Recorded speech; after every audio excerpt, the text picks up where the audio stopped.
Hello, back again, guys, with another quickie for you, the cutting station or the workstation. So when students come in, they're going to set up a workstation, wash up, suit up, set up a cutting station. You do lots of cutting. Potatoes are cheap. We can practice our knife cuts, especially on potatoes, right? There's a great way to get started, and a great first unit is all the things you can do with potatoes, right? I tend to start with eggs and then right into potatoes, and those two can be sort of put together as breakfast. But when you're setting up your cutting station, you need 5 things, right? Every student needs to know this, and so do you. First thing you're gonna need, of course, is you're gonna need your chef knife. Perfect. When we're carrying the chef knife, we always carry it tip down with the spine facing out, so in case we run into somebody.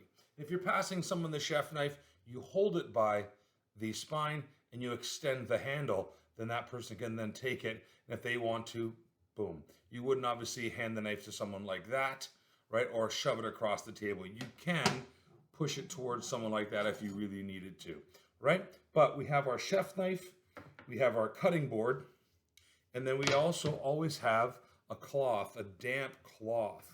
One of my first questions for the kids is, how do I set up a cutting station? What are the 5 parts of a cutting station?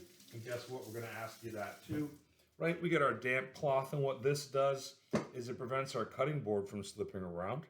And we're going to have that cloth right at the edge here.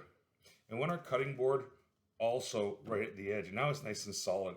So there it is, damp cloth cutting board, chef knife, could be a different knife. We have what we call the landing bowl, where our product will land so a teacher can see it. And then the last thing we have is what we call STC, something to cut. And then the student is ready to go. Okay? You're going to have to search up your own video on knife cuts, but basically it's going to look a whole heck of a lot like this. And this little hand here, we call them the claw or the cage. Look at that.